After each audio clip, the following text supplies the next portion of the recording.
తాకట్లో ఉన్న మీ బంగారాన్ని విడిపించి ఆ రోజు ఆన్లైన్ రేటుకి కొంటాం. Sharma gold company.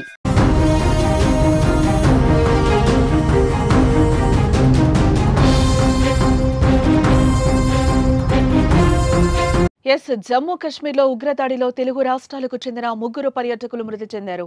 విశాఖపట్నంకు చెందిన చంద్రమౌళి, హైదరాబాద్కు చెందిన ఇంటెలిజెన్స్ ఉద్యోగి మనీష్ రంజన్, ఏపీకి చెందిన మధుసూదన్ రావు ప్రాణాలు కోల్పోయారు. కేంద్ర ప్రభుత్వంలో ఉద్యోగం చేస్తున్న మనీష్ రంజన్ ను ఉగ్రవాదులు కాల్చేశారు. కోఠిలోని ఇంటెలిజెన్స్ సబ్సిడరీ కార్యాలయంలో సెక్షన్ ఆఫీసర్ గా పనిచేస్తున్న మనీష్ రంజన్ ఎల్టీసీలో భాగంగా జమ్మూ కశ్మీర్ పర్యటనకు వెళ్లారు. భార్య, 2 పిల్లలతో కలిసి కశ్మీర్లో పర్యటిస్తున్న మనీష్ రంజన్ ను ఉగ్రవాదులు కాల్చి చంపేశారు. దాడికి ముందు మనీష్ రంజన్ ప్రయాణిస్తున్న ట్రావెల్స్ బస్సును చుట్టుముట్టిన ఉగ్రవాదులు అందులో ప్రయాణికులను కిందకు దింపేశారు. అతని వద్ద ఉన్న పత్రాలను పరిశీలించిన తర్వాత కుటుంబ సభ్యులను విడిచిపెట్టి మనీష్ రంజన్ పై కాల్పులు జరిపారు. ఈ ఘటనలో మనీష్ భార్య, 2 పిల్లల ముందే ఉగ్రవాదులు కాల్పులు జరిపారు. ఈ ఘటనతో వారు తీవ్ర భయాందోళనకు గురయ్యారు.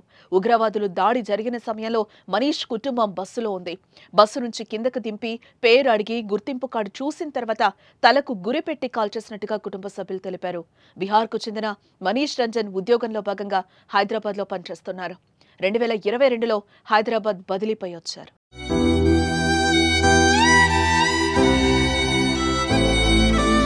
ఇక జమ్మూ కశ్మీర్లో పర్యాటకులపై జరిగిన దాడిలో విశాఖపట్నంకు చెందిన చంద్రమౌళి ప్రాణాలు కోల్పోయారు. స్నేహితులతో కలిసి కశ్మీర్ పర్యటనకు వెళ్లిన చంద్రమౌళి ఉగ్రవాదుల దాడితో పారిపోయేందుకు ప్రయత్నించిన ఉగ్రవాదులు వెంటాడి కాల్పులు జరిపారు. ఉగ్రవాదులు వెళ్లిన తర్వాత చంద్రమౌళి మృతదేహాన్ని సహచర పర్యాటకులు గుర్తించారు. ఉగ్రవాదులకు ఎదురుపడగా పారిపోతూ ఉండగా వెంటాడి కాల్చేసినట్టు చంద్రమౌళి మిత్రులు తెలిపినట్లుగా తెలుస్తోంది.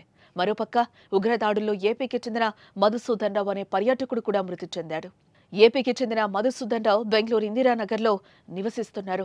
బంధువులతో కలిసి కశ్మీర్ పర్యటనకు వెళ్లి ఉగ్రవాదుల దాడిలో ప్రాణాలు కోల్పోయారు. మరోపక్క ఉగ్రదాడుల్లో ప్రాణాలు కోల్పోయిన వారి మృతదేహాలను స్వస్థలానికి తరలించేందుకు అన్ని ఏర్పాట్లు చేస్తున్నారు.